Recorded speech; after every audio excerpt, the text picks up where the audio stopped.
الزمالك قادر ينافس الفريق اللي قبل مباراة مصيرية في الموسم الماضي لعيب وقتها خامس الهدافين التاريخيين، لعيب هو كان نجم النادي الاول في الوقت ده، يخون النادي ويروح السفارة الامريكية عشان يبدأ يطلع ورق عشان بيجهز لانضمامه للنادي الاهلي، ويخون جمهور الزمالك، ويبقى الزمالك عنده تاني يوم ماتش مصيري كأن الموضوع كله كان مقصود، يخسر الزمالك فعلا الماتش ده ويودع البطولة، ويبقى جمهور الزمالك حاسس بالغدر، حاسس بالحزن، حاسس بكل حاجة بعد مباراة من أسوأ مباريات الزمالك عبر تاريخه امام ستيلن بوش في دور الثمانية كاس الكونفدرالية السنة اللي فاتت، والزمالك يودع البطولة على أرضه وسط جمهوره، الجمهور اللي حس وقتها بالغدر قد ما حس بالحزن على خسارة الفريق. النادي اللي بينافس أغنى فرقتين داخل قارة أفريقيا والفرقتين الأعلى قيمة تسويقية داخل قارة أفريقيا، النادي اللي في نص الموسم اتسحبت أرضه في المصدر اللي كان ممكن يدخل للنادي فلوس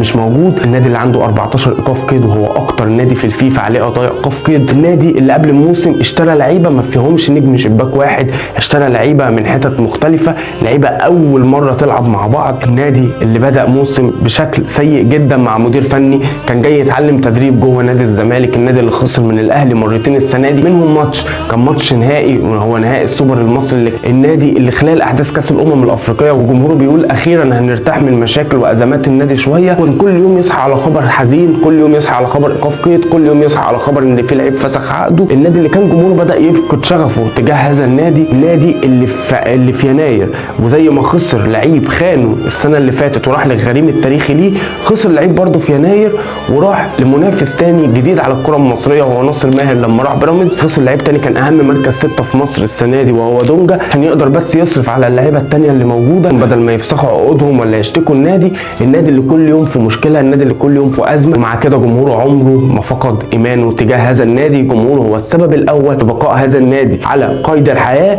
النادي ده اللي برغم كل المشاكل دي، النادي ده اللي برغم كل الظلم اللي بيتعرض له لسه هو متصدر ترتيب الدوري المصري الممتاز، وهو الفريق الوحيد الذي يمثل مصر في البطولات الافريقيه.